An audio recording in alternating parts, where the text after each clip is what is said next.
Yung pakiramdam ng isang tatay na nawalay, napalayo sa kanyang mga anak, yun po ay hanggang ngayon po ay nararamdaman natin yung sakit ng kalooban. Alam ko Opo, po yung mga kapwa ko tatay, naiintindihan po yung sinasabi ko. opo, Biruin mo yung loss, ano? 5 at 3 years old noong huli niyang makita. Ngayon, 20 years old na at 18 years old.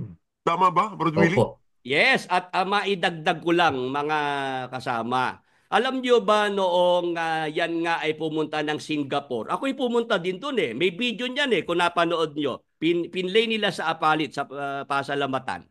Noong matya ko po na nasa Singapore ang aking mga anak, lumipad ako papuntang Singapore. Ngayon, meron silang mga kinalat na balita na ako raw ay nahuli sa Singapore, nakulong dahil meron daw akong dalang barel. Brother DK, pamilyar ka ba rin sa kwento na yon? Na ako raw ay na bilanggo sa Singapore dahil may dala akong barel tapos nanggulo ako sa lokal ng Singapore.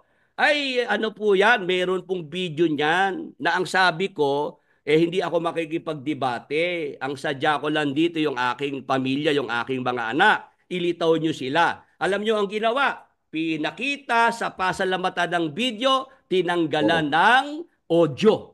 Para talaga pasamain ako na ako'y nanggugulo sa lokal ng Singapore. Ngayon, di umuwi na ako rito sa Pilipinas na hindi ko nakita yung aking dalawang anak. Oh.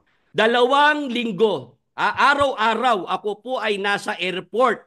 Diyan po sa may Clark, Diosdado Macapagal. Diyan Bakit? po sa... Dahil inaabangan ko yung pagdating ng aking mga anak. Kasi sabi ko, tourist visa lang sila. Hindi ka ako sila pwede magtagal doon. Sa loob ng 2 linggo, mga ka-Exiters, mula alas 5 ng madaling araw hanggang alas 6 ng gabi, nandun po ako sa airport at hinihintay ko po lahat ng mga eroplanong galing ng Singapore para lang makita ko at makasama yung aking mga anak. Pero sa loob ng 2 linggo, wala hong umuwi na aking mga anak at nabalitaan ko na mula Singapore ay lumipat ng ibang bansa.